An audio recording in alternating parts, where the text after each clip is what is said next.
ఇది glucose structure అనమాట. ఏంటంటే ఇక్కడ నుండి థర్డ్ ఒకటి OH ఇక్కడ ఉంటుంది. అంటే ఇదే కదా ఆల్డిహైడ్ గ్రూప్, ఇదే కదా. CH2 అనేది మెయిన్ కదా. 1 2 3 ఇది థర్డ్ గ్రూప్లో OH ఇటువైపు ఉంటుంది, అంటే లెఫ్ట్ సైడ్లో ఉంటుంది. మిగతా అవన్నీ ఇటే ఉంటాయి అన్నమాట. మొత్తం ఇవన్నీ OH అన్నీ, ఇది ఒక్కటి మాత్రం ఇది ఉంటుంది. దాన్ని గ్లూకోజ్గా స్ట్రక్చర్ అనమాట, అంటే లీనియర్ స్ట్రక్చర్. తర్వాత ఏంటంటే ADP ఫాస్ఫేట్ గ్రూపు యాడ్ అవుతుంది అనమాట. ఇందులో ఉండి ATP ఒక ఫాస్ఫేట్ దీన్ని యాడ్ చేయడం వల్ల ఏమవుతుంది, గ్లూకోజ్ 6 ఫాస్ఫేట్, ఇది ఫాస్ఫేట్ గ్రూపు. ఇక్కడ CH2 ఉంటుంది, ఆల్డిహైడ్ కదా.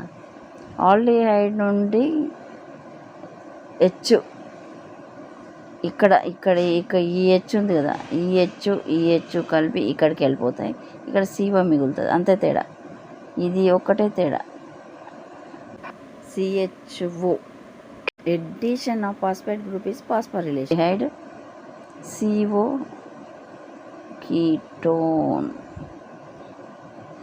సో ఇది ఫ్రక్టోజ్ 6 ఫాస్ఫేట్.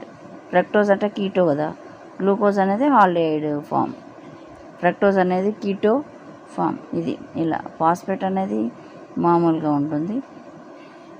ఇది ఇక్కడ కూడా సేమ్ కదా, యాజ్ ఇట్